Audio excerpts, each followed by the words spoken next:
Tere tulemast kuulama Euronixi taskuhäälingut. Tänases saates osalevad Meelis Väljamäe ja Indrek Sillaste ja me räägime teile sellest, mis on viimase nädala jooksul tehnikamaailmas põnevat juhtunud ja juhtunud on nii mõndagi ja nii mõnigi asi nendest on selline kaheldava, isegi mitte legaalsusega, vaid pigem kaheldava moraalsusega. Võib-olla alustamegi siis tegelikult sellest, et suur värvi skeemitootja Pantone või selles suur värvimaailmas tegutsev monopol, kes omab siis hästi palju patente erinevate värvilahenduste tegemiseks ja tema värviskeeme kasutatakse ka Adobe toodetes, näiteks Photoshopis ja Illustratoris ja nii edasi. Otsustas, et nemad nüüd võtavad kõik disainerid pantvangi, kes nende asju kasutavad ja hakkavad ootamatult oma värvidest raha küsima. Ja äpi sees küsitakse veel lisaks eraldi asjadest raha. Jah, $15 kuus, kui sa maksad Adobe programmide eest, kui sul on täiskomplekt, 60-70 eurot kuus, siis sa pead nüüd nagu veel 15 eurot juurde maksma ja tegelikult siin on ju probleemi olemus on ka see, et vähe sellest, et see toimus ootamatult ja vähe sellest, et see on, ei teinud seda niimoodi, et nüüd tulevikus, kui te hakkate midagi tegema, siis te peate maksma meile raha, vaid ka kõik vanad asjad, mida on parem tehtud, kui sa uuesti avad, siis Pantone'i värvid lähevad mustaks. Just. Ja kui sa ei maksa, siis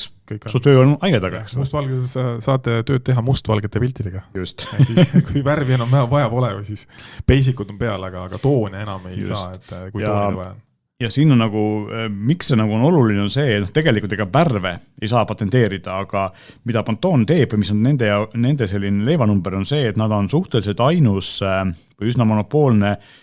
firma, kelle värvikoodid on universaalsed, ehk siis kui Pantone on värvi defineerinud, ütleb, et see on nüüd türkiissinine,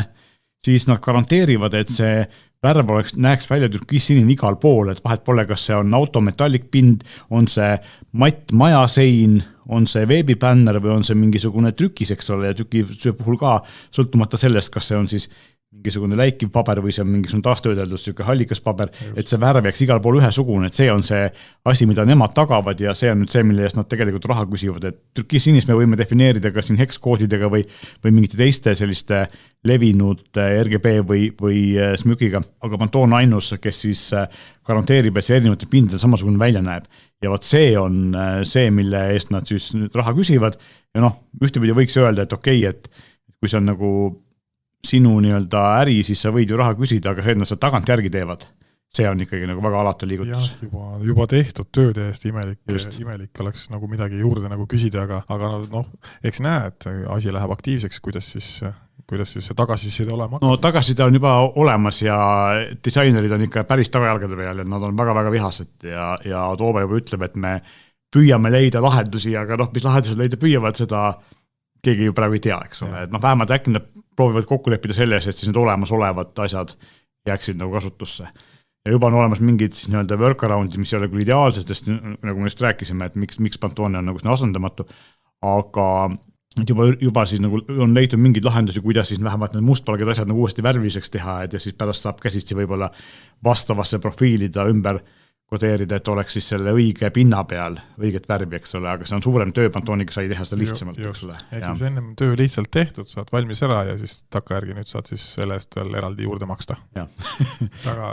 hea business. Ja muidugi lisaks sellele, et see on nagu hea business ja teistpidi nagu väga, väga ebamoraalne käitumine on tegelikult, see on Pandora laegas, et kui üks firma on sellise asja ära teinud, siis teised saavad vaadata, et meie saab ka raha küsida kuskilt ja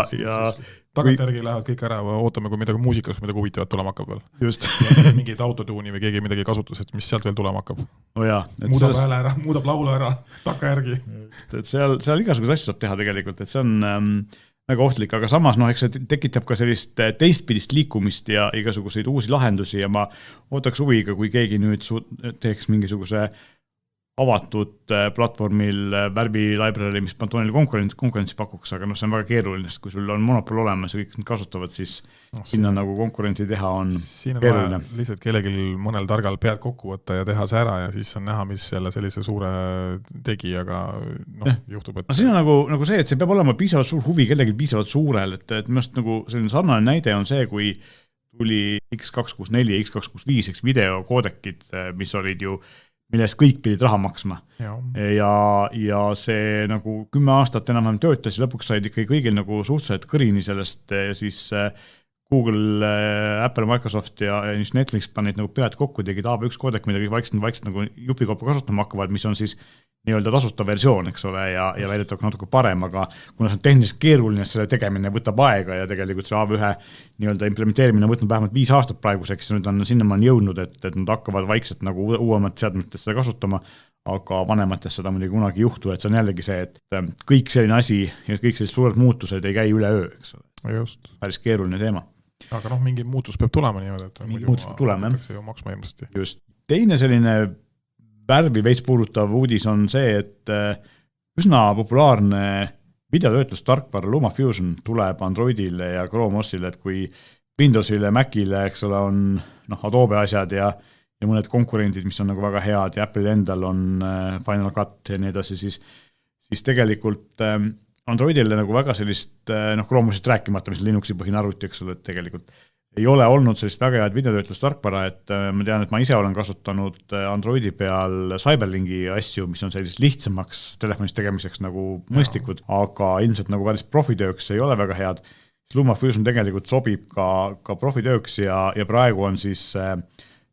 mingi ajani maksab mõlemad versioonid, nii Chrome OS-i kui Androidi versioonid maksavad $19.99, mis on kõvasti soodsam kui tavaline $30 või €30 hinnasilt, nii et kes selle vastu huvi tunneb, siis praegu tasub seda soodushinna akent võib ära kasutada. Iseenesest on nagu hea, et Androidil on tulemas ka ikkagi sellised mõningad profi asjad midagi juurde. Väga head, jah. Ehk siis saab väga head asja ka kasutada. Just.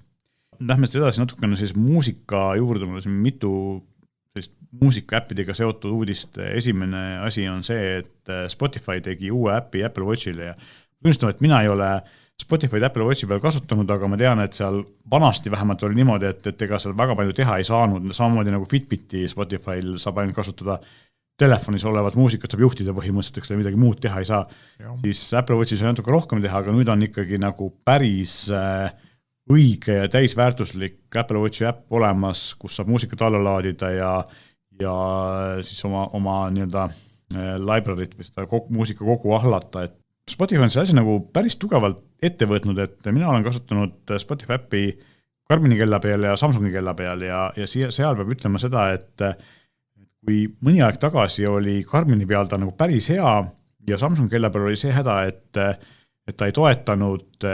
podcaste, ehk siis kui toetas kui muusikat, aga podcastide osa oli puudu, siis nüüd selle eelmine aasta, kui tuli VROS 3 ja Galaxy Watch 4,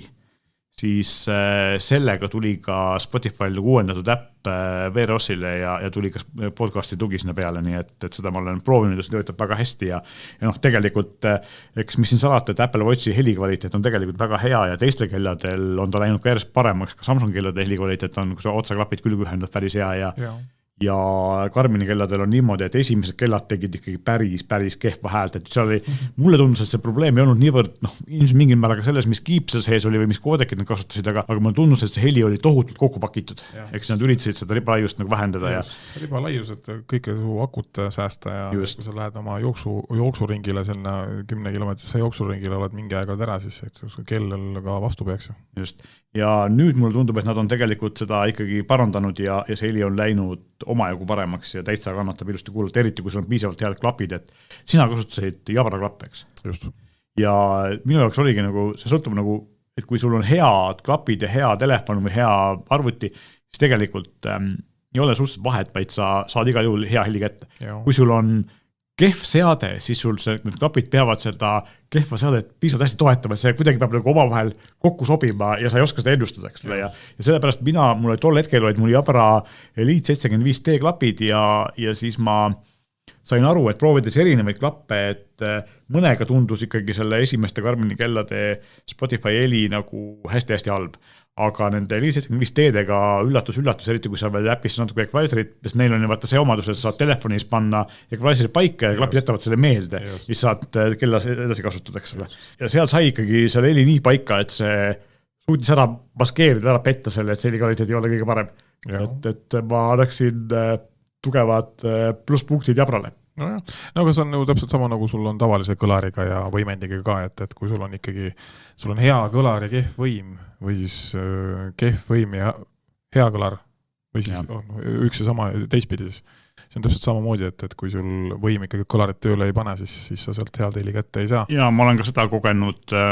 ühtede tali kõlaritega, mis on tegelikult väga head ja väga head häält ja siis ma olen proovinud kohta mitut erinevat võimelist taga, mis nagu üldse selle häält ei teinud. Aga tegelikult seal on ka see, et sul võivad olla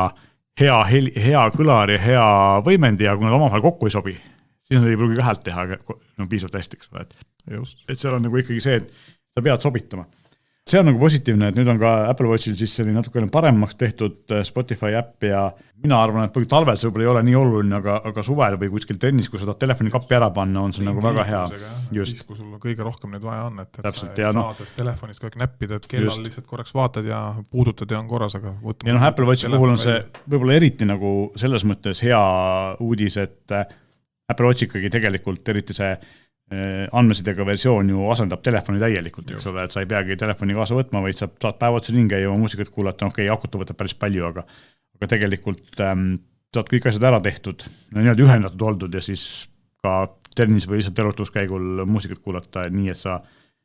saad olla niimoodi välja lülitatud suurematest segajatest, eks siis keegi ei saada sulle sõnumeid ja ei pea oma viimast töömeili vaatama,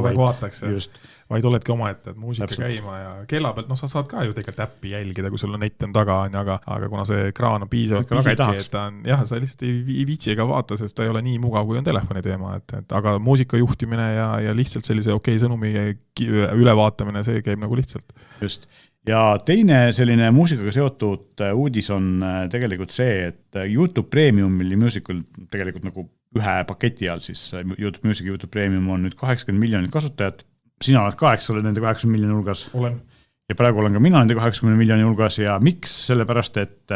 ma aeg-ajalt ikka viskab YouTube'is seda pakkumist, eks ole, võta 6 aega tasuta ja võta 6 aega tasuta. Ja mulle hiljuti viskas ette, et võta 4 kuud tasuta. 6 aega pole viisid võtta, aga 4 kuud ma võtsin küll ja see prooviperiood saab siis kuskil veebruaris läbi ja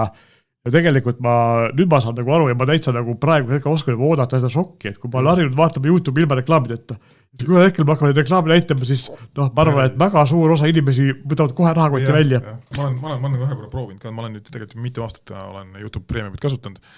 just selle pärast kunagi, et näiteks lastel oli väga mugav näidata YouTube'ist mingit muusikat, võtame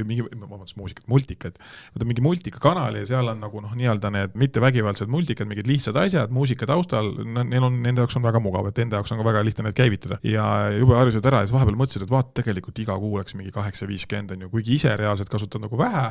aga nagu laste jaoks nagu palju ja samamoodi lülitasin korraks välja ja siis vist peale seda mingi hetk kuskil kohe läks uuesti YouTube'i korraks vaja mingisugusel, kuskil vaja mingit muusikat mängima hakata ja nii kui esimene reklaam ära tuli peale seda, uuesti kohe läksid YouTube Premium, maksid ära ja sealt siiamaani enam pole välja lülitanud seda. No tegelikult selle multiga asjadega on ju tegelikult veel ka see oht, miks see Premium seal on võib-olla kasulik, võib-olla vajalik on see, et sa vaatad, kuidas see multikadalatega, ega tegelikult kuigi YouTube väidab, et nad teevad nagu kõvasti tööd selle nimel, aga keegi ei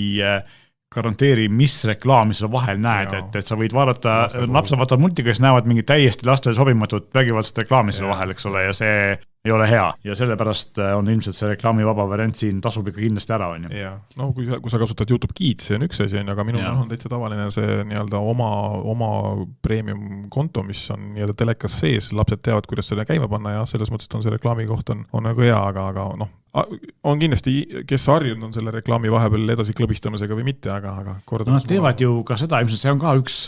viis, kuidas inimesi premiumi peale liigutada, on see, et nad ju tegelikult need reklaamid on järjest vähem edasi nii-öelda klõbistatavad ja vahest on see, et sul on 20 sekundist või 15 sekundist reklaami, mida sa ei saa edasi lükata, eks ole. Et enam ei ole üks, vaid kunagi oli üks, siis oli valik, pidid ära vaatama ja nüüd on isegi, kui vaatame siin tööres telekate pealt, et kus kasutad oma kontot mingi asja näitamiseks, seal on ka, et nüüd pead ootama 2 reklaami ära või siis 3 reklaami ja siis alles laseb sul nii-öelda edasi minna, et ka sellised, eks nad tahavad ikkagi oma raha ju kätte saada selle trikitamisega. Just, et selles mõttes on ikkagi väga-väga selline, mõnes mõttes nagu kaval poliitika YouTube'i poolt või Google'i poolt, kuidas nad seda teevad, aga mõnes mõttes nagu mõistik ja tegelikult siis YouTube Premium ju sisaldabki siis tegelikult selle 850, mis nad siin Eestis võtavad, selle eest 2 asja, nad sisaldab siis YouTube'i, mis on reklaamivaba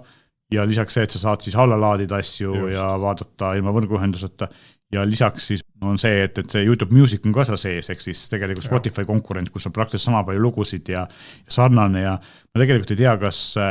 YouTube Musicusse saab ka oma muusikat üles laadida, ma tean, Google Play Musicus omal ajal saigi, et kui sul olid mingid MP3-d või mingid failid, siis sa said neid ka nagu üles lasta. Sellist võimalust ma ei ole kordagi isegi ausalt vaadanud ega pole otsinud, et sinna laadida. Spotify's ei saa, aga ja Google Play Musicusse sai, aga on inimesi, kellel on mingisugused haruldased kuskilt CD-plaadi pealt või vinüüli pealt ripitud asjad, mida nagu tegelikult nii-öelda nendes streaming-platvormides ei ole, eks ole. Ma ei tea, kui legaalne see oleks selle üleslaadimine sinna. No, see on ikkagi pilveteenus. Aga seal ongi see point, et noh, see eeldaks, et sa omad seda ise, eks ole. Ja tihti oli ka see, et kui YouTube või siis antud juhul Google Play Music leidis, matchis nii-öelda ära, et see oli neil seal andmebaasis olemas see lugu, siis ta ei hakanud seda füüsiliselt üles laadima, vaid ta lihtsalt nagu andis ligipääsu sulle. Just, andis ligipääsu sulle. Ja sellised huvitavad ajad, et tegelikult ma ootan nüüd seda, kuni see prooviperiood läbi saab ja siis on minu sellise vastupanu küsimus, kas ma teen rahakoti rauad lahti või ma siis nagu vaatan reklaam edasi, et kuidas siis tuleb, et võib-olla vaatan 3 päeva reklaami, otsustan, et teie tuleb ikka maksta. Kuigi me just rääkisime siin eelmises või üle-eelmises saates, kuidas kui palju me kõik kokku maksavad, eks ole, et see läheb päris karmiks. Aga üks variant on tegelikult see, et mina maksan ka siiamaani Spotify eest, siis on ju võimalik tegelikult Spotify pealt YouTube muusikule üle kolida, eks ole. Kasutad ühte asja. Just. Et siis ta ei lähe kallimaks tegelikult, vaid saad siis selle reklaamivaba YouTube'i nii-öelda tasuta kaasa. Ise kasutan tegelikult juba praegu seda Family lahendust, kus on siis 12 eurot kuus ja 6 kasutajat on kokku, et siis nüüd on nii-öelda nagu lastel ja vennal õel kõigil on siis nagu kontod juures, et nende ütleme nii on lihtsam jagada seda 2-3 euri per face tuleb mõnusam kui see 8.50 üksi kogu aeg maksta. Nii et absoluutselt. Saab asja jagada ilusti, nii et saad ise ligipääsud anda ja siis võid ka oma sõbraga või perekonnaga jagada, nii et on ka väga lihtne lahendus. Just. Ja teine Google'is puudutav uudis on see, ka siin on nüüd see küsimus, et me ei tea, pole proovida jõudnud, kas see Eestis töötab, seda ametlikult on riikide nimekirjas meid ei ole, aga võib-olla töötab, on Google One VPN,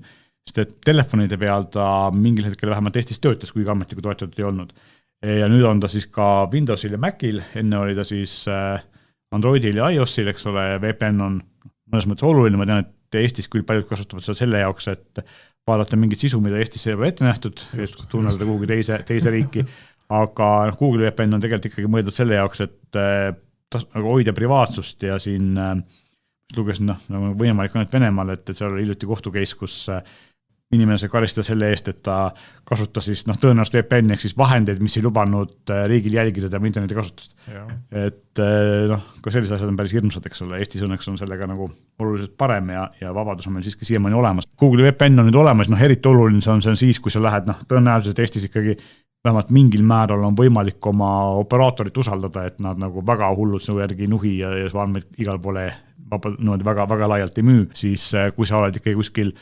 ma ei tea, pubis või lennujaamas, kus on avalik wifi, siis seal nagu ilma VPN-ita ei tohiks nagu kindlasti kasutada seda, sest et kõik su paroolid ja pangaandmed võivad sealt nagu lendu minna ja pärast oled oma rahast ilma, eks ole. Või mingitest muudest olulistest andmetest, et see peab tähele panema ja Google'i ja siis mis selle Google One VPN-i nagu eelis ongi see, et tegelikult see on siis selles Google One'i paketis, mida minu teada ka Eestis kindlasti müüaks, mis tähendab tegelikult seda, et eks ole, et siis sa saad ju selles paketis nagu lisaks selle VPN-ile ka teisi asju, et sa saad seal pilveruumi juurde, sinul on see ostetud pilveruum, eks ole Google? Jaa, mul on väikene, mul on 200 gigabaidine variant hetkel, et pole seda suuremat lahendust, see pakub just terabaiti, 2 terabaiti ka, 2 terabaidisega peaks tulema see Google VPN juba nii-öelda defaultina tegelikult kaasa, hinna sees juba. Just. Ja siis nüüdne lahendus peaks tulema siis ka nendele soodsamatele pakettidele lihtsalt. Just. Ja siis üks asi, mida nad veel teevad, mis on nagu samamoodi, nagu me enne Pantonist rääkisime, aga siin nad vähemalt Google on nagu seda teed läinud, et nad tagantjärgi ei tee klientide elu kehvemaks, ehk siis nad tegelikult selles Google One paketis pakuvad ka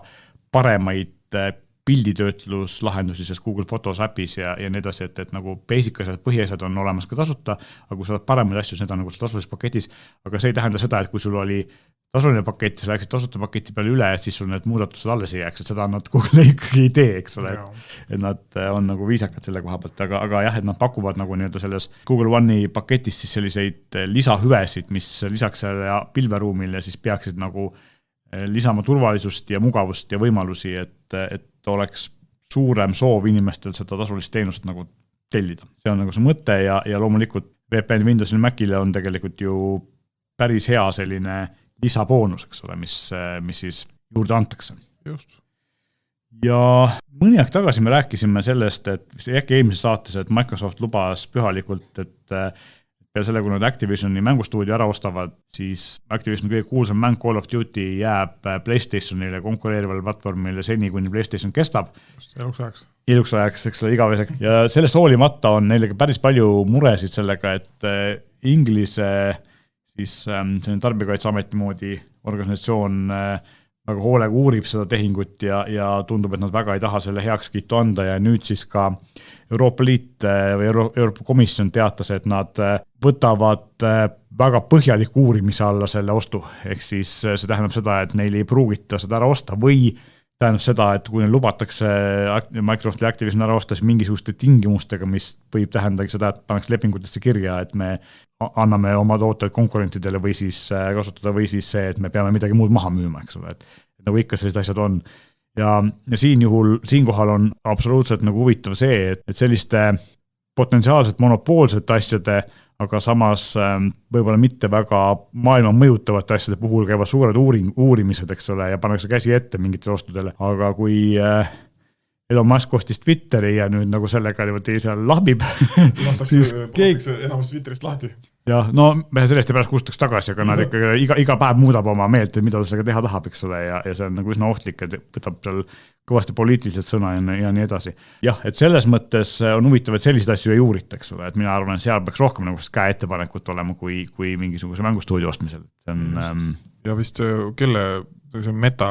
on ju ka, kes pärast eelmisest möllab ja käis üleile käis uudistest läbi, et 11 000 inimest. Ja ma arvan, et see on alles algus, et see näitab ikkagi tegelikult seda, et selline energiakriisis põhjustatud majanduslangus maailmas ikkagi hakkab toimima, eks ole, et ja ilmselt jõuab ka lõpuks meile ja ega meil ka samamoodi, et tegelikult vaadates mul mõned tuttavad otsivad tööd ja nagu töökuulutuste arv on viimase paari kuu jooksul kordades kukkunud, et enam nagu ei ole ja muidugi meie probleem on ka see, et tööandjad ütlevad, et inimesi ei leia ja töötajad ütlevad, et tööd ei leia ja tegelikult see käärid on päris suured, et mul tundub, et tööandjate ootused töötajatel on ebarealistlikuks muutunud ja see on nagu päris hull. Aga jah, see, kuidas ikkagi Twitteris nagu inimesed lahti lasti päeva pealt, saati koju, pandi kontorid lukku ja öeldi, et nii, et kui te saate isiklikule meili, siis tähendab seda, et teil ei ole enam tööd ja kui te saate töömeilile kirja, siis tähendab seda, et teil on töö alles. Ja siis tuli välja, et enamus inimesi said ikka isiklikul meilile, et polnud enam tööd ja mõni päev hiljem saadi uue kirja, palun tulge tagasi. Siis natuke pingutati üle sellega. Just. Et läbimõtlemad otsused ja ometigi kummaline on see, et siis need sellised järelevalveorganisatsioonid tee selliste asjade puhul nagu mitte midagi. Okay, Ameerikas on muidugi ka need tööseaduse asjad hoopis teistsugused. Huvitav mingi mängu asja ostmine, aga sellised, mis reaalselt nagu inimeste elu mõjutavad, see on nagu kuidagi, või me siis ei ole selle uurimisest midagi kuulnud veel?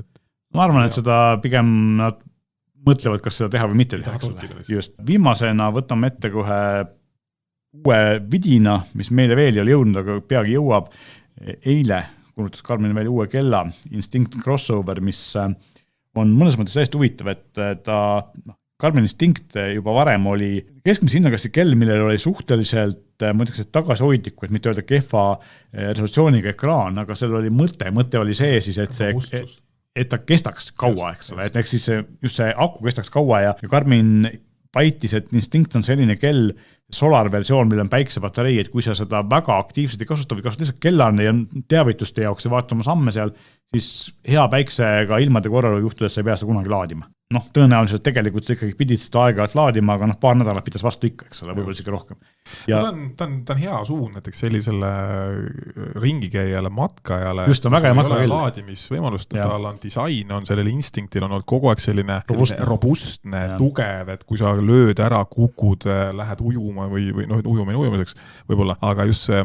selline mehaaniline käitlemine talle, et sellistele ronimistel ja seal on ta tõenäoliselt hästi süke kestev või vastupidav ja nüüd kuna siis sellel on see solar funktsioon, mis siiamaani on olnud Karminil ikkagi väga kallistel ehk siis 7-8 eurostel kelladel, siis nüüd siis on lõpuks see, et kui sa kuskil metsas, mägedes ringi müttad, möllad, siis seal ongi sul, ja kui sul ei ole laadimisvõimalust alati, siis nüüd on siis vähemalt kell suudab seda endale ise teha. Kui kõik muu on tühjaks saanud, siis vähemalt oskad aega määrata ja sedagi näha, et kas, kus ja mida, et täpselt. Ja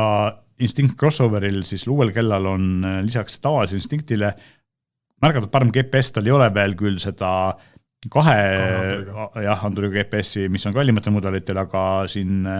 sportlased on testinud demo versioone ja jõudsid järeldusele, et sellel on üllatavalt hea GPS tavalise GPS-i kohta, et parem kui nii mõnel konkurendil. Mis on eriline siis selle Crossoveri puhul, miks ta nimi on Crossover, on see, et tal on siis lisaks sellele tavalisele ekraanile ka seierid. Just. Ja kui Garmin on teinud tegelikult neid seierite, kelle see Vivamove seeria on olnud ju neil päris pikalt, siis nüüd on selline, et tal on siis mitte selline, ta ei näe nagu analoogkella moodi välja, vaid ta on ikkagi nii-öelda digitaalse displeiga kell, millel on siis analoogseierid peal, keskel ja nad liiguvad väga ägedalt eest ära, et kui sellel Vivamovil samamoodi liiguvasid niimoodi kääride kujuliseks liikusid seierid, et näidata see all olevat ekraani. Siin on ekraan on terve selle seierite tagaumise osa peal, eks ole, et kogu ekraan, täis ekraan ja seierid liiguvad eest ära vastavalt sellele, mida sa vaatad, et ja see Garmini menüü on tehtud ka natuke niimoodi ümber, et siin on tehtud väiksed, nagu nende viisedid, väiksed vahed sisse, et kui siis menüüs käia, siis kell läheb kas horisontaalseks, lähevad seierid või lähevad vertikaalseks ja vastavalt sellele on siis nende seierite kohta tehtud vahed sisse, et nad ei segaks vaatamist. Väga huvitavalt tehtud. Ja lisaks on siis see, et need seierid on ka, seierid ise, kui ka siis need kellaaegade 6.12 ja sinna vahel olevad tundide triibud on helkivad, ehk siis nagu helendavad, nagu osadel analoogkelladel, eks ole, sa näed ka pimedas kella, ilma et see peaks valgustust tööle panema. Et väga huvitav lahendus ja ilmselgelt Garmin, tundub, et Garmin on nagu viimase ajal hakanud meeletult suure kiirusega erinevaid mudeleid välja andma, see valik on nagu läinud väga laiaks ja nad olid ju kunagi GPS-i tootjad, eks on midagi muud teinud, nad hakkasid kelladega pihta ja nüüd on tegelikult see tavaline auto GPS-i osa ongi kadunud, aga kus nad on veel tugevad peale selle, et nad teevad väga häid kellasid, ongi see, et neil on see mere ja mere nii-öelda kaardindus on ikkagi neil siiamaani nagu väga tugev, eks ole, et kui sul on ikkagi paat või jaht, siis ülimalt suure tõenäosusega on sul aga mingisugune Garmini naviseade sees, eks ole. Et see on neil väga tugev. Aga et kelladega nad on oma niši leidnud ja nad on ikkagi siin päris paljud teised nagu konkurendid kartma pannud, et ka Polaril tuli uus kell välja, seda me ei ole veel näinud, aga selle kohta öeldakse, et võrreldes selle Garminiga on seal GPS-i tundlikkus on kõvasti kehvem ja kõvasti kehvem kui Apple Watchil või Samsungi kellal või nii edasi, nii et seal koha peal on ikkagi ka Garmin on väga head tööd teinud, et oma kellade sellist kvaliteeti, täpsust ja ka välimust, eks ole, paremaks teha, et siin on ju järjest tuleb neid LCD asemel siis AMOLED ekraanidega kellasid ja üllataval kombel nad suudavad nendega väga häid kestusaegu näidata, eks nad akud peavad hästi vastu, eks ole. Garmin on ju vist ainus hetkel, kes meie valikus on, kellel ongi üldse see solar, ehk siis see päikese või valgusega laadimine, mis on lausa siuke äärmiselt geniaalne viis ju üldse kella tööl, ütleme selles mõttes, et kella nagu laadida, et miks mitte, kui kuskil vähegi ringi kõnnid, siis miks ei võiks tänapäeval olla juba enamus kelladel selline lahendus peal. No, täpselt. Et ta on lihtsalt väga kallistel kelladel, et siuke hind oli valdavalt siuke 700-800 euri on ikka sellises hinnaklassis. Minul on käe peal üks selline kell, see on Phoenix 7 Solar, mis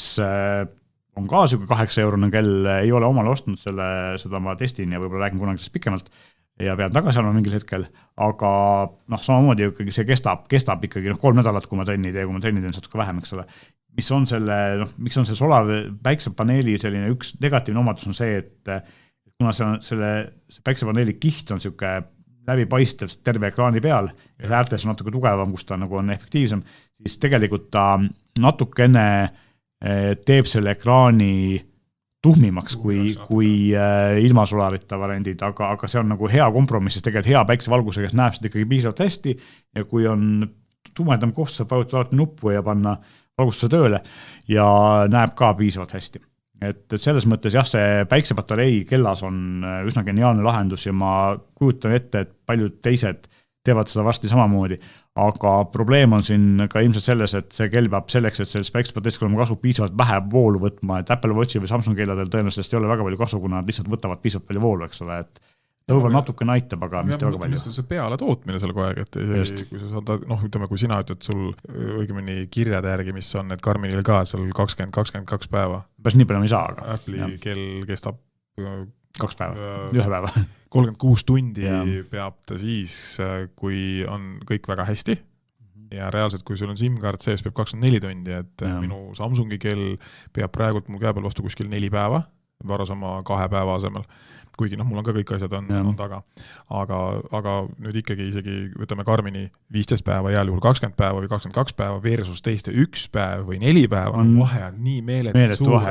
et siinkohas, kui see päikese laadimine annaks juurde sulle isegi, ma ei tea, 4-5 päeva, 10 päeva kestaks kell käe peal, jumal, see oleks juba lust. Just. Ja siin ongi see tõdemus, et kui te soovite kella, mis kaua vastu peaks ja tahate olla nii-öelda välja lülitatud ja kohtades, kus laadimist ei ole, matkata kuskil, siis Garmini kell on see, mida valida. Just päiksepatareiga Garmini kell. Väga ideaalne on see Instinct Crossover Solar on siis see mudel. Ja selle teadmisega võtamegi seekord saate kokku, täname kuulamast ja tuletame meelde, et kui te soovite anda meile teada, kuidas me võiksime saadet teha või millest rääkides, palun kirjutage meile. Meie aadress on saade@euronics.ee või jätke oma küsimused ja kommentaarid meie Instagrami ja Facebooki postituste alla, me loeme need läbi